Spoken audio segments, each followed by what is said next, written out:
সন্দৰ্ভত এতিয়া আমাৰ সম্পাদকে দাখিল কৰিছে। আমি জিলা শ্ৰম বিষয়াক এই দাবী পত্ৰ পঠোৱা আৰু অন্যান্য বিষয়ত কিছু কথা ক'বলৈ আমি অনুৰোধ জনাইছো। ধন্যবাদ। সকলোকে নমস্কাৰ। আজি এই ধৰ্ণা কাৰ্যসূচীৰ জৰিয়তে আপোনালোকৰ লগত মোৰ প্ৰথমবাৰ দেখা দেখি হ'ল। আজি আপোনালোকৰ হয়তো এই কাৰ্যসূচীৰ ফলপ্ৰসূতে এইমাত্ৰ মই আমাৰ ভিডিঅ' কনফাৰেন্স যোগে আমাৰ অল আছামত আজি মিনিষ্টাৰ ছাৰে আমাৰ ভিডিঅ' কনফাৰেন্সৰ ডিছকাশ্যন চলি আছে, এতিয়াও চলি আছে। তো এতিয়া আমাৰ পৰা গোটেইবোৰ ডাটা কাৰ কিমান কি আছিলে কমপ্লিটকৈ দিছে নে নাই গোটেইবোৰ ছাৰে আমাৰ পৰা সকলোবোৰ বিচাৰিছে। গতিকে আমিও আশা কৰোঁ যে আপোনালোকৰ যিসমূহ মানুহৰ এতিয়াও বহুতখিনি ধৰক সুবিধা পাবলৈ আছে, সকলো মই যিদিনা আমাৰ পেঞ্চনৰ তালিকাখন প্ৰকাশ হ'ল 4100 মানুহে গোটেই অসমত পেঞ্চনটো পাব লাগে, মানে ওল্ড যিখিনি মাহেকীয়া পাই আছে 1900 মানুহে পাইছে।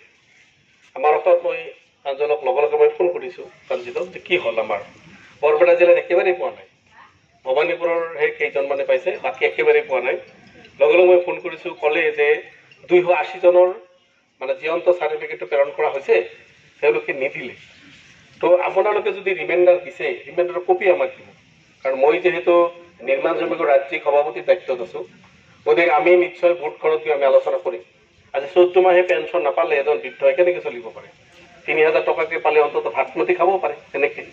আৰু তাৰোপৰি আজি 3 বছৰ 2 বছৰ 3 বছৰলৈকে হৈছে, আমি নতুন পঠাইছোঁ। আমাৰ কলগাছিয়াৰ এজন আছে, মই যোৱা বছৰত দেখি আহিছোঁ 60,000 টকা তেওঁ হৈছে, কিবা একাউণ্টৰ ভুলৰ কাৰণে পইচাখিনি নিদিলে, আজিলৈকে নিদিলে। গতিকে এই সমস্যাটো আছে। এতিয়া আন্দোলন চলি আছে, ইমান মানুহৰ সন্মুখত ইমান সময়ো নলওঁ, বতৰ বেয়া। আমাক এটা নিৰ্দিষ্ট সময় দিয়ক, কোনদিনা আপোনাৰ লগত আমাৰ নেতৃত্বই বহিব, তাতে আমিও বহিম। বৰপেটা জিলাৰ পৰা কোনখিনি বস্তু পঠালে কিয় নহয়, আমি বোৰ্ডৰ মেম্বাৰ, আমি বোৰ্ডত যেতিয়া কথা পাতোঁ তেতিয়া লগে লগে উত্তৰখিনি দিব নোৱাৰোঁ। আমাক মানুহে ধৰে গোটেই অসমত যেতিয়া আমি গৈছোঁ। চৰাইদেউৰ অফিচাৰে যদি যায় লগে লগে কাগজখিনি উলিয়াই চহী কৰাই আদায় দিব পাৰে,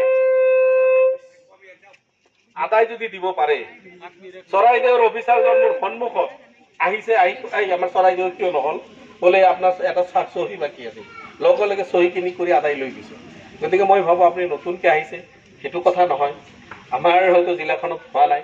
মই ভাবোঁ যে আমাৰ যিজনে এই কামখিনি কৰে নেতৃত্ব আপোনাৰ লগত বহি পেলাই কোনখিনি পেঞ্চন আমি জমা দিয়া আছে, আপোনালোকে হয়তো প্ৰেৰণ কৰিছে, তাৰে কপিখিনি যদি আমি পাওঁ, আমি এইখিনিলৈ বোৰ্ডত মুভ কৰিব পাৰিম আৰু আপোনালোকক এটা ইনফৰমেশ্যন দিব পাৰিম যে আমাৰ এইখিনি হোৱা নাই, গতিকে আপোনালোকে এটা ব্যৱস্থা গ্ৰহণ কৰক। এইটো এই বিষয়টো মই উত্থাপন কৰিম।